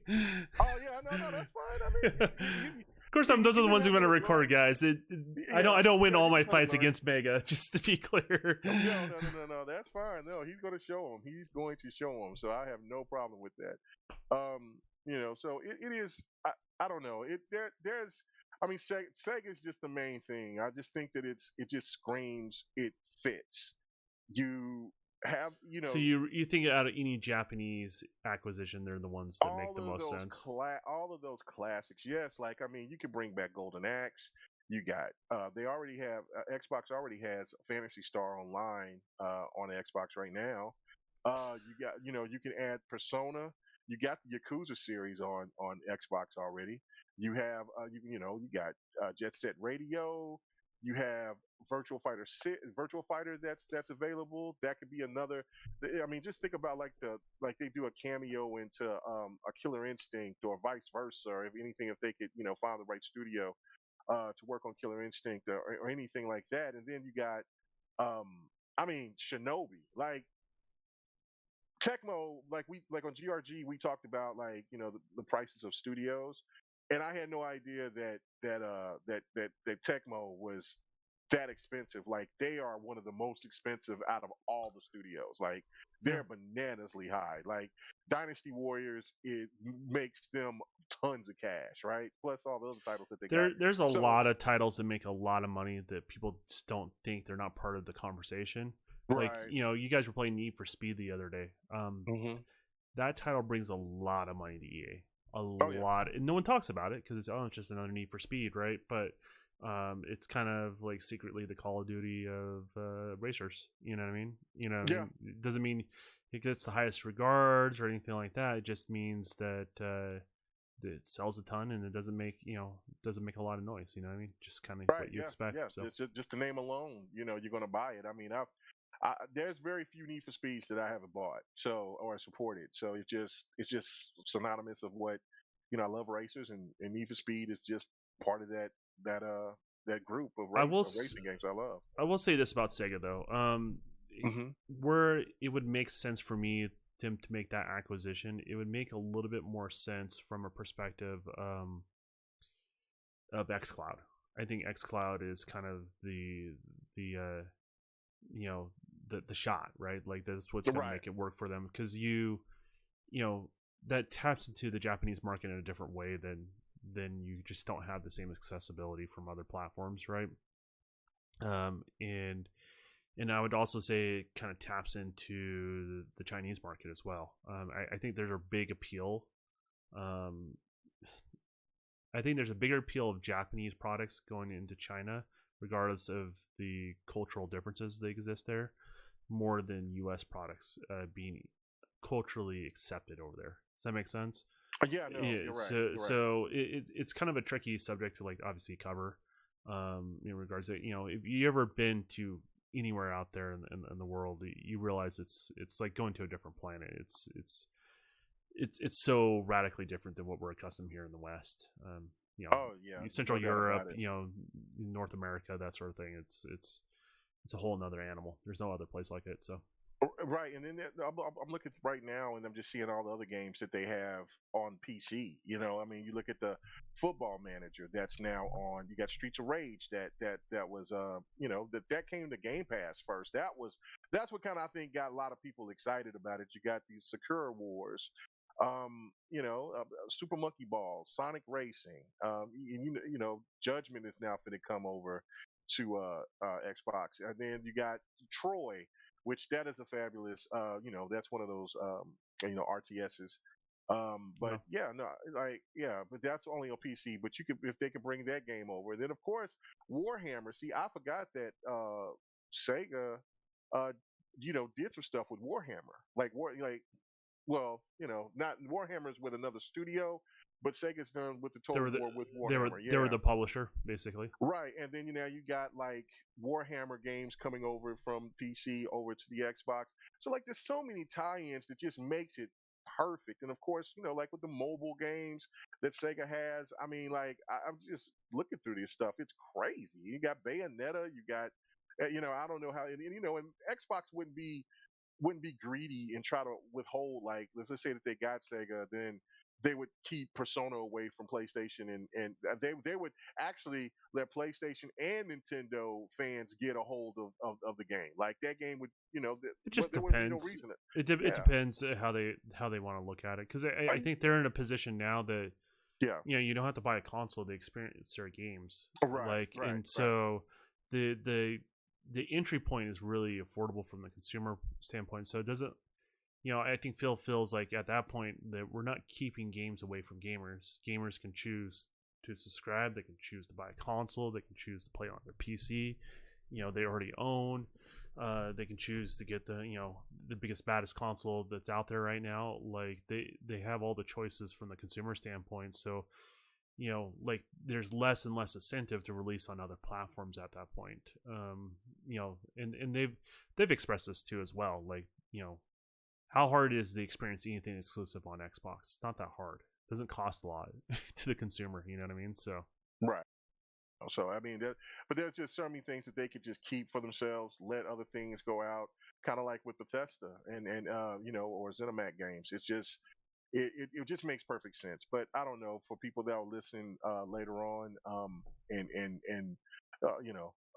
they listen to here, they give their thoughts about it, or listen to it later on when I post it on my channel, then there'll be a lot of people that'll give their thoughts. There's some studios I'm definitely not thinking about right now, but of course, yeah, yeah, no, but like Capcom, no, I know that there's been some people that say Capcom. I like Capcom being Capcom where would be a they're at. good one. I think they would do really well with them. I think You Microsoft would think do so? the best actually with them out of You all of think them. so? Mm-hmm. You think so? Because Capcom's portfolio is very broad. Does that Oh make yeah, sense? it's very And broad. so Yeah, that kind of yeah. that's why I say it shoehorns a little bit better into Microsoft, where they're open to all sorts of different games and game types, and they want variety. They don't want just one type of game, if that Right, makes any right. sense. And so I can see that. And it's not that it say Sony can't do a good job as a publisher with them. It's just they're what I look at them is they're gonna risk, but they're gonna risk big on what's been successful for them in the past. Does that make sense? Yeah, But they're not going to take the risk on things that haven't been successful in the past, because they don't have that safety net the way they're currently structured right now. So that's kind of why you see a lot of kind of, I wouldn't say cookie cutter games or like rubber stamp style games, but they know how to appeal to their publisher, the the studios. You know what I mean? Their publisher Sony, and what they have liked and what's successful, and obviously you see, even though they're not copying exactly from studio to studio, you see a lot of the similar DNA and similar game mechanics and themes and ideas across the board. So not criticizing them, just just acknowledging what they are. You know what I mean? you're gonna make me want to play some Battlefield. Looking at this. Gorgeous game. Oh, beautiful, beautiful, Gorgeous beautiful game. game. Yeah. Beautiful game. All right, so let's move on. Let's get to the last topic. All right, so E3, they announced that they will have a digital event in 2021. Okay, so we've heard all different types of speculation about the situation going on with E3. Do you think that this is one of those last ditch moments to try to bring people to say, look, E3 is here, we're not going anywhere, or is this just one of those things where E3 is probably going to maybe evolve, and the way that we know E3 is going to go with the dodo bird? What do you think, man?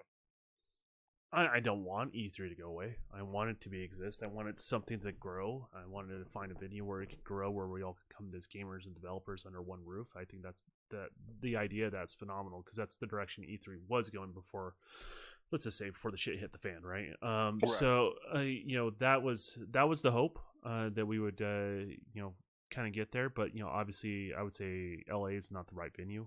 I strongly advise if we're gonna meet in person, Vegas is the way to go. More hotel spaces. It's a little more affordable. There's a lot more floor space. And when say EA doesn't want to do under the same roof as typically E3, everything's closer together, easier to get around to. All the studios in California, which is a hotbed of development, which we'll see how that goes at the end of this year. I've heard a couple different studios they're bowing out of California. Really? Yeah, big ones. Yeah, they're heavily looking into it. So, and the only reason why I know is friends of mine. They're asking, what it was like when I made the move. And I'm not saying they're coming out here to Utah or anything like that, but they're coming to other states. Obviously, they're looking at it and kind of going through the process if that's what they want to do, or they want to stay in the same state or move with the studio. So, but yeah, I mean, regardless, as it currently stands right now, there's a lot of studios out in California, a lot in Washington, and it's like most places it's like it's either a 20 to 30-minute drive to get to the LA Convention Center, or if you're in Northern California, it's about an hour. In Washington's about an hour and a half to fly down to E3, so it doesn't really take a lot of time for a lot of people. And also you're on the coast, so you have a lot of international travel from Japan, China, those places. It's easy for them to kind of get to that sort of venue, but you add an extra hour for some people, and you can just throw it in Vegas. I think that's a better venue by a long shot in regards to that. But I don't think that's going to happen. I honestly not wishing for this, but I think E3 might be dead. Yeah, because think about it. We're selling through. We've seen record sales in games for the games that are released this year.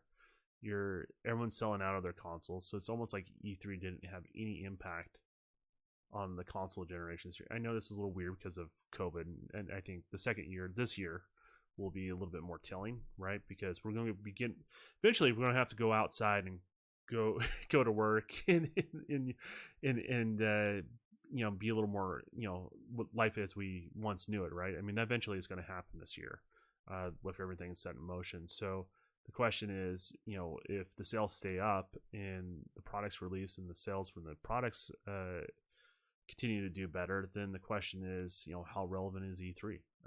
And that's the harsh reality. If it's not getting a return on your investment, then why go back? So. Okay. All right. Now, I don't know. I have a different thought process on it. I mean, what you said you made valid points. I just feel like the whole, pandemic situation is going to last a little bit longer. That it's going to stretch into 2022. I think that we'll hurry up. Well, it's going to go in 22. You're thinking 2023 is what you're thinking? I think to actually get to some kind of true normalcy, I think it won't be until 2023, 2024. I mean, that's just my thought, because they're still going, because once after people start getting the shots, there are going to be those people that's going to just go out and go balls to the wall, because they already been going balls to the wall. They just kind of and they've been lucky and haven't got it, or they have got it and it hasn't affected them like it has affected other people. So so you're going to have that element, and then you're going to have people that's kind of like me, that's going to be still reluctant. Like, you know what, there's still people out there that's going crazy. I still want to kind of hold back, check the temperature, and then I'll start slowly, gradually going back. So I know for sure for me, 2020, by the end of 2021 is going to, because that's when we get back into the flu season, all of the other stuff. That's when it's going to make me really see the temperature in the room about how people are reacting. Where are we going to have another outbreak? And how many people have that's taken the vaccine that has it?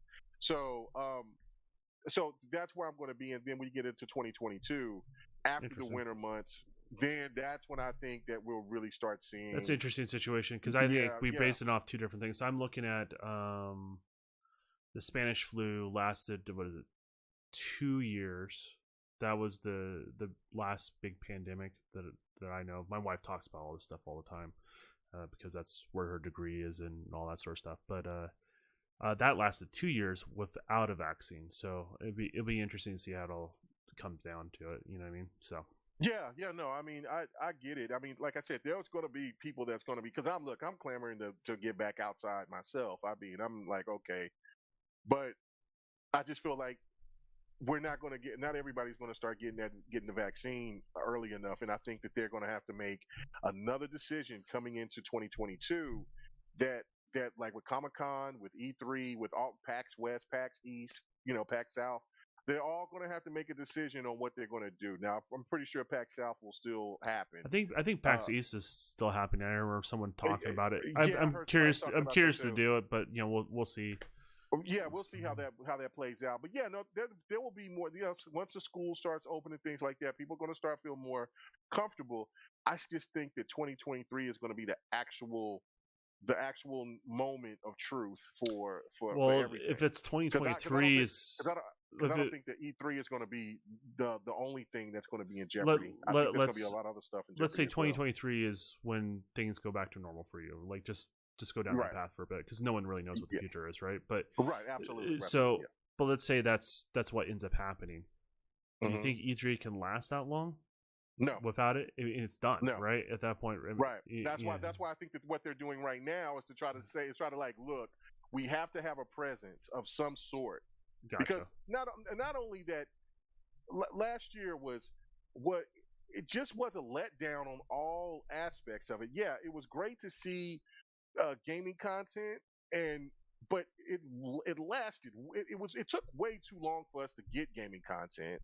For one, like, I mean, we didn't start really seeing stuff until June, July, and August. Remember the hardware companies were like playing a game of chicken on the price, right? Yeah, and so that kind of held everything off a little bit. And you had a lot of studios kind of adjusting to the new climate. I still have a hard time like seeing why people are having a hard time with the new climate, but I guess there's some creators that are they feed off the positive energy of others, right? And they have to be in that environment around others to get that inspiration.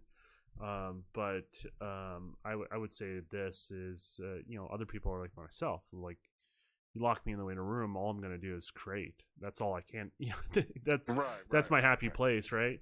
But if I'm being pulled a million different ways, then that what impedes the like kind of the process, in regards to all that sort of stuff. So yeah, no, that's just my thought process on it. But I think this is definitely a notice right here to let us know, like, look, man, I mean, you guys need to support us, because if you care about E3, this is you gotta be there to support the best way that you can. So the ratings need to be high, which I don't doubt that they will be. But if they have all their content in one big splash like you're traditionally accustomed to, I see it being making a little bit more of a splash. But then again, what's the point of opening up a convention center anymore at that point, right? That's what I'm afraid of. And so therefore, what opens the next phase, which is there, because I do genuinely think that developers and sponsors and things like that like these type of events. Yeah. But I think that's when the discussions will happen. Well, maybe California isn't the right place to be, and then maybe Vegas or Seattle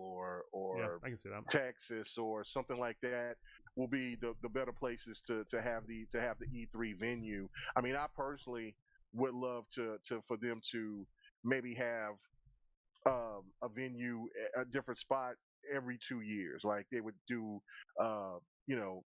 Vegas for 2 years, then they would go to, let's say, Miami or something for 2 years, and then they would go to Dallas, and then they would go to the East Coast. And I mean, but because not doing it every year, because I think that that's just too much willing and dealing. You just don't know what can happen. So 2 years, that gets you kind of solidified and move on. But yeah, if they decided that they just wanted to move the venue to Vegas, I would have no complaints with that, because Vegas is absolutely amazing. What I see maybe picking things up is PAX.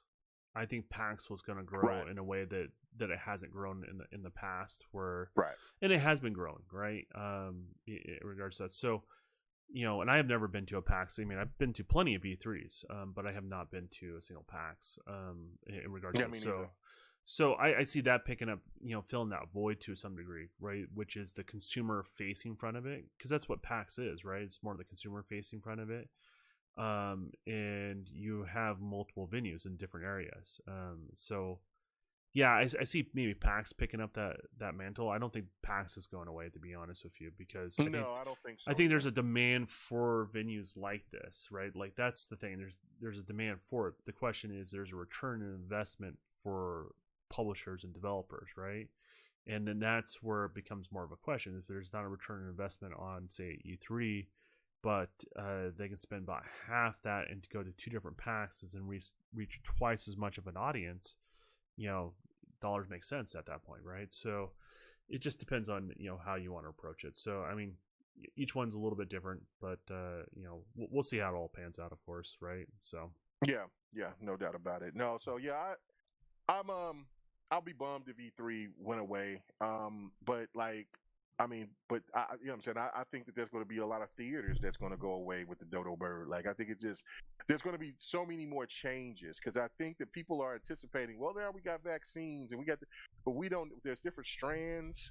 There's all this going on, and then there's going to be people that don't want to take it. There's going to be people that's skeptical. They got conspiracy theories, and then you got the people that just don't give a damn, and they just going to go out and do whatever. Which gives me the thought process of that there's still going to be high rates of infection. So that's why I say 2023. I think we'll actually do it. But I hope you're right. I hope by the end of this year that things will start looking up and we can start getting back. Yeah, you know me. I'm always a little bit more positive on that stuff. You know what I mean? Yeah. So being optimistic. No, yeah, exactly. no. And and I respect anyone who wants to stay in place. I get that, and vice versa. Like, I think we're at a point where we need to respect everybody on that front and see where all kind of lands, right? Like, and it goes both ways. Like, if you want to risk it, be respectful of that. If you want to, if you want to not risk it, right? Show the space, leave people alone, do that sort of thing, right? Right. And just read the temperature in the room in regards to that, because the people that are willing to risk it, everyone benefits, right, to some degree, right? Because if they're immune and it helps with the herd immunity, it helps with everything. And I'm not a doctor, so I'm obviously not going to try to go too much off on a tangent on this, but I do think PAX is going to be the next big thing in regards to, or something PAX like. Does that make sense? And I think E3's evolution, I think, is maybe done for. And that's just part of the repercussions of all this sort of stuff. Like, obviously, the place I do work for right now, we do not do anything the same like we did, a year ago. Not even close, right? I mean, I'm doing live streams to my other coworkers so they can see when I'm doing live, instead of being in the same office to one another, so they can get that inspiration from one another when I'm drawing and doing modeling and stuff like that, or an animation or something along those lines. They're doing something different, and we found it it works a little bit better for us. We're like, man, maybe we don't need to go back in the office, now that we've come up with a system that works really well, and in some cases there's benefits, right? So everything's going to evolve, everything's going to change, and there's some cities that are going to shut down, right? Like, let's be honest. That's what I'm saying. Like, there's going to be so much change that's going to happen behind this, and there's going to be crazy inventions and things of that nature where people are going to think and maneuver, and it's going to be crazy to think, but like kind of like the drive-in movie. Like, you don't see too many drive-in movies anymore, but they're just going to be fading away. There's going to be businesses and companies that's going to do things. Like my wife, she's a manager now, and so she's so she knows the ins and outs of how the business is going, and so like productivity is up by what she say 64%. Yeah, some businesses are thriving like crazy. Yeah, like I think she's about to get on her second promotion. And so it's crazy. And then so like that's kind of how like I'm judging as well about the temperature in the room, about when everything is going to start. So they went from, well, they were going to go back to work last June, and then they just said, no, we're just going to forget about it don't come back until the beginning of the year, which is probably going to be January, Yeah, February. and Well, now it's it's being turned pushed into, back well, to like March we maybe, no, let's push or back to July.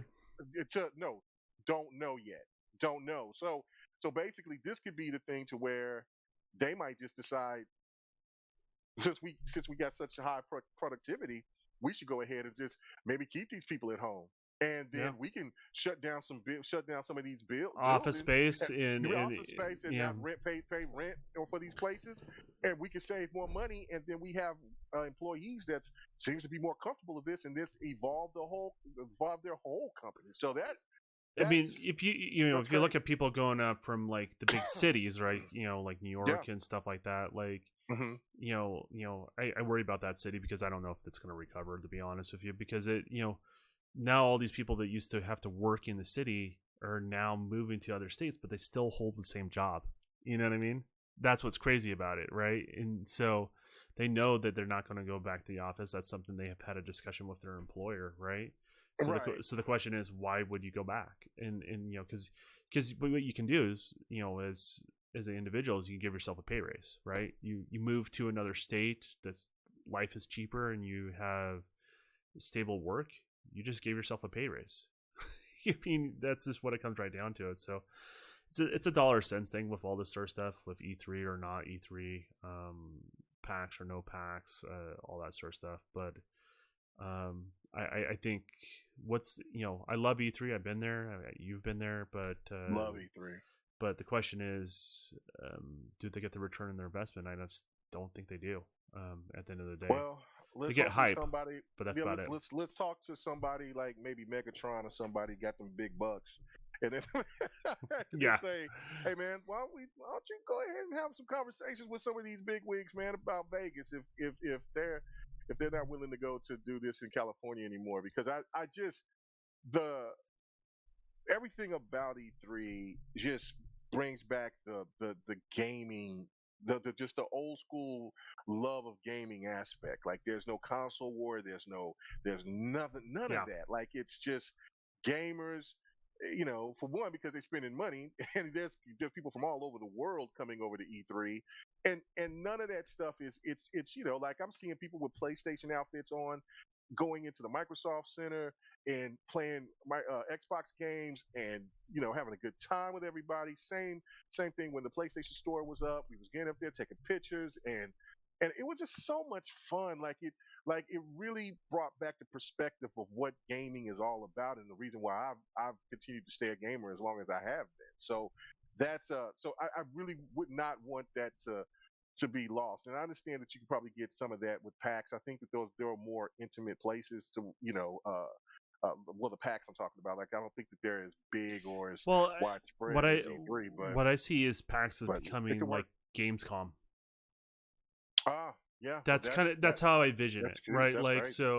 so it's equivalent to two Gamescoms in California, right? Because we talk about business. There's a business for these things, right? But one thing disappears, but usually it disappears because something else swallows it whole, right? If that makes sense. Oh yeah. And that's what I see. You can spend literally half the money, go to two different venues, but then PAX can grow on something like that. So they don't have the same sort of risk involved with that sort of thing. So we'll see how it all turns out, right?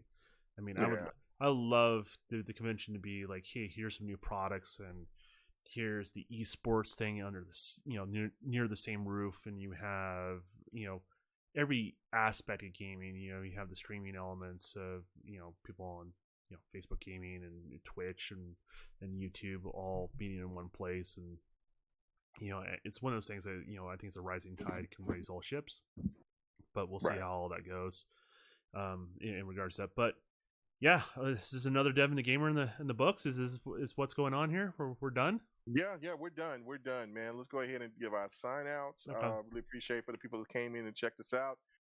Yeah, we're back. We'll be doing this bi-weekly. It will not be every week. And then we'll kind of get the times right. This was kind of one of those times we just wanted to make sure that we was on the same page of getting to it and doing it right. So Yeah. that's exactly what we wanted to do with this. So we'll get the time right on when we'll do it and keep it consistent as we've always said that we were going to do. So finally, I think we might be there. So. Our goal for all last year, right? So last year, yeah, yeah. So yeah, let me break it down. So there's some links down below, my YouTube channel, Twitch. If you're looking on Twitch right now, also Discord as well. So whatever sort of medium you like to keep in touch with when we're going to be doing this next, feel free to follow all those or just one of those or whatever you like to do, or just subscribe to either KMEGA's Twitch channel or my channel. You kind of get where that's going in regards to that.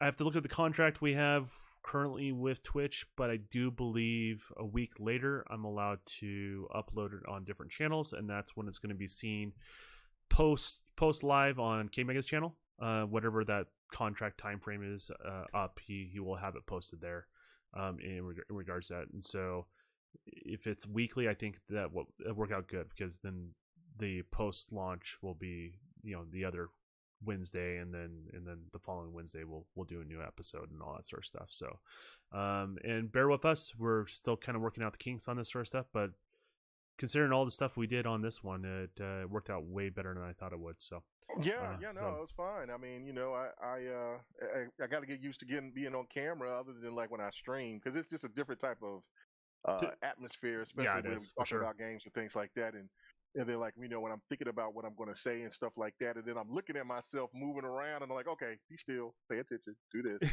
But I get fidgety, like, okay, I'm messing with my face. All right, scratch my nose. Okay, I can't do that. Like, I'm over here trying to get used to it. But I have an itch on the side of my nose this whole entire time. It's been driving me nuts. Man, I'm just like, but I just got fidgety. But yeah, it'll get better. It's just kind of reminds me when we first started doing Next Podcast. And then when I did GRG for the first time, like, there was just all types of crazy things going on. So, yeah, we'll do that. But yeah, man, as for me, there was no Fight Night Sunday, man. The Super Bowl, I was planning on it. We started talking, and the next thing you know, it was like 1 o'clock in the morning, and I was like, well, we'll skip it. So yeah, Fight Night will be back next Sunday for sure. We'll be getting on to a consistent basis of streaming. I've been saying that here, but now, since everything on my end is now finalized, I definitely have no excuses, so I'm going to have to get to that.